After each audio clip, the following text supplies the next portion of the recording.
Breaking news చూస్తున్నాం. జగిత్యాల జిల్లా collector పై మంత్రి అడ్లూరికి ఫిర్యాదు చేశారు మాజీ మంత్రి జీవన్ రెడ్డి. డబుల్ బెడ్రూమ్ ఇళ్లను అర్హులకు ఇవ్వమంటే స్పందించడం లేదన్నారు. ఇందిరమ్మ ఇళ్లలోనూ న్యాయం జరగటం లేదని ఆరోపించారు. స్వయంగా తానే వెళ్లి కలెక్టర్ కు వినతి పత్రం ఇచ్చినా లైట్ తీసుకున్నారని మంత్రి అడ్లూరికి ఫిర్యాదు చేశారు జీవన్ రెడ్డి.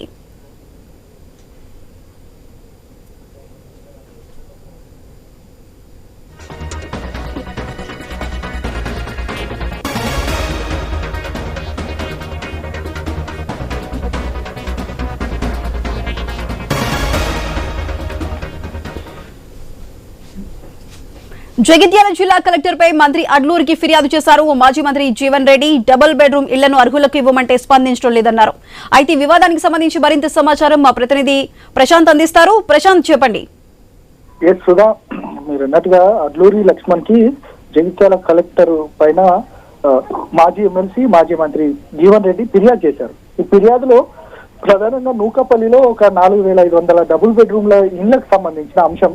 గతంలో ఇది ఇటు ఒకవైపు జీవన్ రెడ్డి, అదేవిధంగా ఇప్పుడు ప్రస్తుత ఎమ్మెల్యే ఉన్న సంజయ్ కి మధ్యలో కొంత వివాదం కూడా చోటు చేసుకుంది. ఇది పెద్ద ఎత్తున ఒక వైరంగా మారిన పరిస్థితి కనబడ్డది. దాదాపు 4500 బెడ్రూమ్, దాంట్లో 1000 మందికి పైగా అక్కడ నివాసం ఉంటున్నారు. మిగతా వారంతా కూడా అక్కడ ఖాళీగా ఉన్న నేపథ్యం కనబడ్డది. ఆ తర్వాత వెంటనే జీవన్ రెడ్డి కూడా అక్కడికి వెళ్లి ఈ మిగతా వారంతా కూడా గతంలో ఎప్పుడైతే ఇందిరమ్మ ఇల్లు 2004లో ప్రభుత్వంలో అధికారంలో ఉన్నప్పుడు, అంటే ఇప్పుడున్న ప్రస్తుత బీఆర్ఎస్ పార్టీ అధికారంలో రాకముందు అప్పుడు మంత్రిగా ఉన్న జీవన్ రెడ్డి అక్కడ అర్హులకి ఇంద్రమ్మ ఇళ్లను కేటాయించిన నేపథ్యం కనబడ్డది. కానీ అది అర్ధాంతరంగానే పూర్తిగా అంటే ఖాళీగా ఉన్న పరిస్థితి కనబడ్డది. అంటే ఒక స్లాబ్ల వరకు మాత్రమే ఎక్కడికక్కడ నిర్మాణాలు ముందుకు కొనసాగిన నేపథ్యం కనబడ్డది. తర్వాత ఇటు బీఆర్ఎస్ పార్టీ అధికారంలోకి వచ్చింది. అధికారంలోకి వచ్చిన తర్వాత అది అట్లనే ఉన్న సందర్భం బీఆర్ఎస్ పార్టీ అందులోనే డబుల్ బెడ్రూమ్ ఇళ్లను కూడా కట్టించిన నేపథ్యం కనబడ్డది. ఆ తర్వాత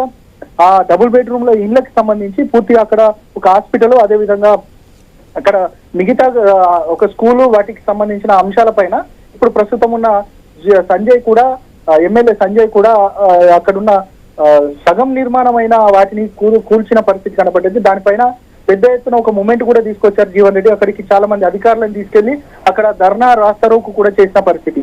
ఇప్పుడు అర్హులైన వారికి ఇండ్లు ఇవ్వకుండా, అంటే గతంలో ఉన్న ఇంద్రమ్మ ఇళ్లను కూల్చి మళ్ళీ ఇప్పుడు కొంతమందికి మాత్రమే బీఆర్ఎస్ అధికారంలో ఉన్న అంటే అనుబంధంగా ఉన్న వారికి మాత్రం ఇవ్వడం ఎంతవరకు సమంజసం అంటూ కూడా పెద్ద ఎత్తున ఈ వివాదం కొనసాగుతూ ఉన్న నేపథ్యం.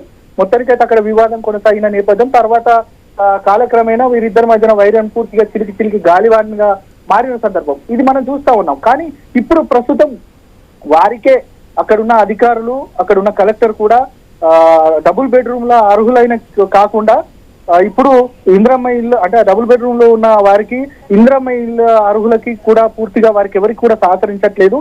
కలెక్టర్ కూడా ఆ కోవాలనే ఉన్నారనేది కూడా జీవన్ రెడ్డి అంశం. అందులో భాగంగానే అడ్లూరి లక్ష్మణ్ మంత్రికి కూడా ఫిర్యాదు చేసినారు. మంత్రి ప్రధానంగా ఈ సమస్యను నేను పరిష్కరిస్తాను, కలెక్టర్ ఇప్పుడు అందుబాటులో లేరు కాబట్టి కలెక్టర్ గారిని పిలిచి ఈ సమస్యను సద్దుమణిగిస్తాననేది కూడా ప్రధానంగా జీవన్ రెడ్డికి అడ్లూరి లక్ష్మణ్ హామీ ఇచ్చిన సందర్భం కనబడ్డది. Sudha. Right Prashant, thank you.